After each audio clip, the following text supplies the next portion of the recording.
tungkol sa pagpapakain ng bread sa ating mga dogs and puppies, maganda yung point na sinabi ni Sir Carl.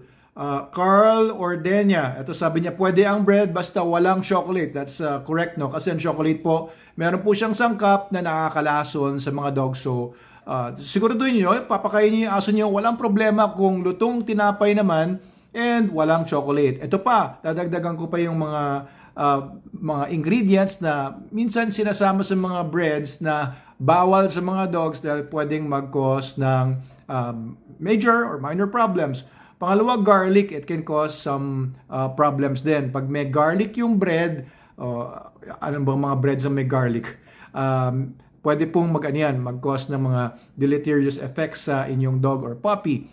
Xylitol. Ang xylitol ay parang artificial sweetener siya. Dinadagdag ito sa iba-ibang mga chewing gum, sa ibang mga food items. Pwede ito idagdag sa peanut butter, sa ibang mga breads.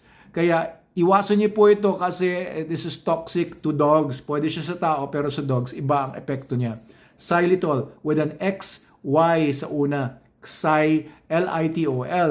Okay, itong ito pa, macadamia nuts. Okay, so nuts, some nuts are good. Wala namang masyadong epekto pero there are some nuts na hindi akma or hindi angkop sa mga dogs. Macadamia nuts is one of them. So, hindi niyo dapat bigyan.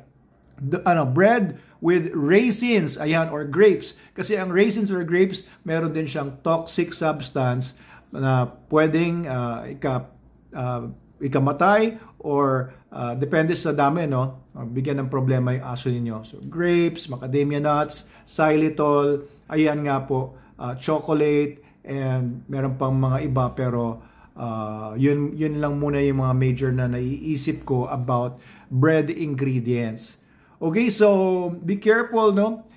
If I were you, no, just my 2 cents, kung papakain niyo yung aso nyo, SDN lang, huwag niyo nabigyan ng kung ano-ano. Kasi it's better safe than sorry. Kagaya na sinabi ko sa mga previous videos ko about feeding your dogs bread. Of course, do not feed your dogs raw bread or yung mga yeast, dough with yeast. Delikado po yan sa kanila. Ayan po yung mga takes ko. Salamat sa comment nyo, Sir Carlo. Tama nga naman.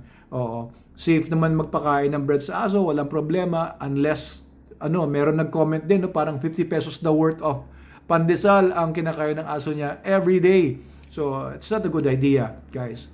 Feed your dog meats kasi yan po ang kailangan ng mga aso natin, and SDN42 is 90% meat po ito na dinihydrate.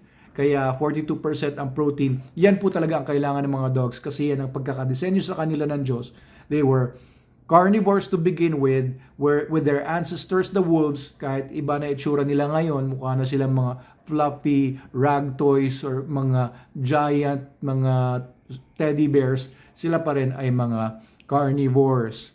Okay, so that's one good point. And of course, feed your dog SDN ulit. Nasabi ko na pala yun.